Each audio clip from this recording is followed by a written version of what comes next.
තරු පහේ හෝටලයකින් තරු 20 වෙන view එකත් එක්ක තරු 20 වෙන්නේ නැති ගානකට පැය 4ක් උදේ කෑම කනවා ඉවරයක් නැහැ. බැංකොක් අගනුවර උසම ගොඩනැගිල්ලේ උසම තැන ඉඳන් කෑම වේලක් කන්න තියෙනවා කියන්නේ රුපියල් 3000 ගානකට. මේ තමයි බයොක් ස්කයි හෝටල් බ්‍රේක්ෆාස්ට් එක. ඔයාට කියන්න 81 වෙනි තට්ටුවේ පැය 4ක් එක දිගට කෑම කන්න තියෙනවා කියන්නේ මේ තරම් ලස්සන view එක බලාගෙන අම්මෝ ඒක නම් කියලා වැඩක් නැහැ. කොටින්ම කියනවා නම් බැංකොක් නගරේ අංශක 360ටම ලස්සනට බලා ගන්න පුළුවන්. ඒ වගේද කෑම අම්මට සිරි මේ තමයි මෙනු එක. මේක සමහර කෑම ಜಾති මං ජීවිතේට කාලා නැහැ. බද්ද පාන්ද රොටිද කැඳද සොසේජස්ද බිත්තරද තායි ඉන්දියන් චයිනීස් ජපනීස් අරචීස් මේචීස් හැමදේම කෑම වර්ග 70ක්ම තියෙනවානේ. මං ගණන් කරලා බැලුවා. මේ තියෙන්නේ තායි කෑම ටික. මේවත් ඉතින් පංකාදුයි ඈ. මං නම් හැබැයි තායි කෑම කෑවේ නැහැ අද ඇවිල්ලා. මොකද ඉතින් අවුරුදු 20ක් තිස්සේ මං ඕවා කෑවනේ. මං නම් ඔය කට්ටිය ටික ඉන්න පොඩ්ඩක් කාලා බලන්න හැමදේම. ඉතින් ඔකට වෙනම ගෙවන්න ඕනේ නැහනේ. මෙන්න තියෙන ඉන්දියන් කෑම. මං නම් කියන්නේ ඔය කට්ටියට ඔය ටික සෙට් වෙයි. මෙන්න මේ බෝල තියෙන මොකද්ද පානිපූරි දන්නේ මොකද්ද කියලා අන්න ඒකක් තියෙනවා. ඔතන තියෙන මසාලා ටික එකක්. ඒක නම් නියමයි ඈ.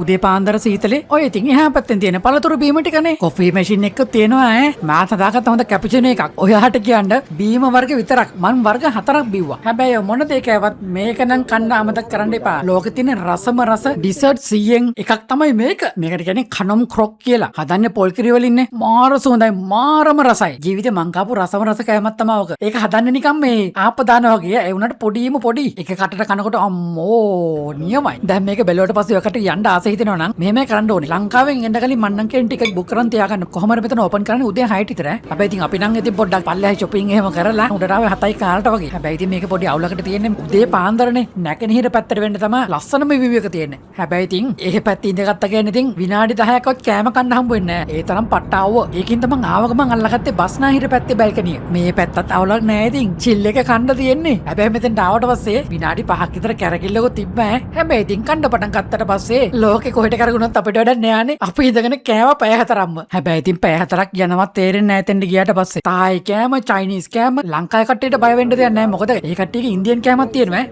ඔය කට්ටිය බලනවා ඉතින් බයියොක් කියන්නේ මොන ටවර් එකද කියලා. ප්‍රතුණා මෙහෙ වෙන පැත්තේ ඉතින් කට්ටිය දන්නවනේ කොහොකද කියලා. මේ දන්නේ නැති කට්ටියට තමයි පෙන්වන්නේ. ඔය බැංකොක් මැද තියෙන උස බිල්ඩින් එක තියෙන්නේ ඔන්න ඕක තමයි බයියොක් ටවර් 2 කියන්නේ. ඒ කියන්නේ 1 එකක් තියෙනවා 2 එකක් තියෙනවා. 1 එක පොඩ්ඩක් කොටයි 2 එක තමයි මේක. කාලයක් මේ බිල්ඩින් එක තමයි තායිලන්තේ උසම බිල්ඩින් එක. දැන් නම් ඉතින් මේක තියෙන්නේ 4 වෙනි තැනට වගේ. මුලින්ම බයියොක් ටවර් එකේ පල්ලෙහින් ඉඳන් උඩට එන්න ඕනේ ලොබි එකට. ලොබි එක තියෙන්නේ 18 වෙනි තට්ටුවේ. මෙතනින් තමයි බුකින් චෙක් කරන්නේ. මෙතනින් දෙන පාස් එක අරන් ඊළඟ ලිෆ්ට් එකට යන්න තියෙන්නේ. දැනගෙන ගියොත් බයියොක් ටවර්, නොදැන ගියොත් බයියොන්ගේ ටවර්. ඔන්න නත්තල් සීයක් ඇවිත් අපිට පාර කියනවා. මේක තමයි දෙවෙනි ලිෆ්ට් එක. මේ ලිෆ්ට් එක පටන් ගන්නේ 18 වෙනි තට්ටුවේ ලොබි එකෙන්. Lobby card 1843. 81. Yes. ලිෆ්ට් එක තායි ලේසි නෑ ඉතින් යනවා රොකට් එක වගේ. තප්පර ගානෙන් 81 වෙනි තට්ටුවේ ඈ.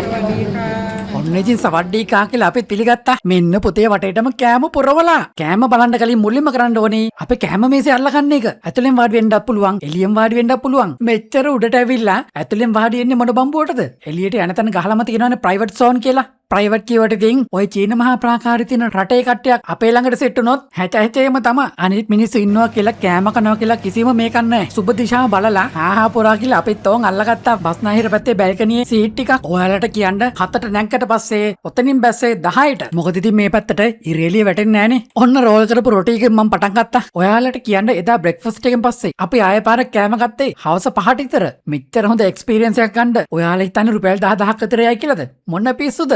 මේ ඔක්කොම 3000 ගානක් වෙන්නේ. ඔයාලා සර්ච් කරලා බලන්න බයියොක් ස්කයි ටවර් බ්‍රෙක්ෆාස්ට් කියලා. බ්‍රෙක්ෆාස්ට් විතරක්ම නෙවෙයි ඉතින්. ලන්ච් එකද ඩිනර් එකද ඕන එකක් අපිට බුක් කරගන්න පුළුවන්. හැබැයි ඉතින් ඒවා ඉතින් 3000 ගානට නම් ගන්න බෑ ඉතින්. ඇනිවර්සරි එකකට නැත්නම් කවුරු හරි සර්ප්‍රයිස් කරන්න. මම නම් කියන්නේ සුපිරිම තැන. ඒ මොකද මේ එක්ස්පීරියන්ස් එක නම් ජීවිතේට අමතක වෙන්නේ නැහැ. යන්න කලින් තව දෙයක් කියන්න තියෙනවා. කෑම අරගෙන ඉවරලා කඩිමුඩිය ඉක්මනට පල්ලෙහාට යන්න එපා. ඔතන ඉඳන් තව උඩට යන්න පුළුවන්. මෙන්න මේ උඩ තට්ටුව කැරකෙනවා. මෙතෙන් ඇවිල්ලා ඔයාට ඕන තරම් ඕන වෙලාවක් වටේ ඇවිද මේ මහ විශාල බැංකොක් නගරේ ලස්සන බලන්න පුළුවන්. හැබැයි මේකට ගොඩ වෙද්දි පරිස්සමෙන් ඈ.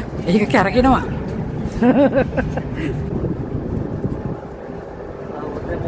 බාත් 10 කාසියක් දාලා තව ලං කරලා බලා ගන්න පුළුවන්. රූෆ්ටොප් බාර් එකක් මෙතන තමයි තියෙන්නේ. මෙන්න පොලේ ලංකාවෙන් ආව ඒන්ජල් කෙනෙක් සෙන්ටරට ටටා බයි ගුඩ් බයි කියලා අපි එන්න ආවා. හැබැයි ඉතින් හිත තාම එතන. ලංකාවේ මෙහි ඇවිදින්න එන ඔයාලට කන්න පුළුවන් මොන වගේ කෑමද? ඇවිදින්න යන්න පුළුවන් සුපිරි තැන් මොනවද? shopping කරන්න සුපිරි තැන් මොනවද? එකී මෙකී නොකී තායිලන්ත ගැන හැමදේම දැනගන්න අපිව follow කරලා subscribe කරන්න. ඔයාලා ගමන් like එකක් දාගෙන යන්න. ඔයාලා අඳුරන තව කවුරු හරි මේ එනවා නම් මේ වීඩියෝ එක ඉක්මනට share කරන්න. එහෙනම් ගිහින් එන්නම්. ජය වේවා.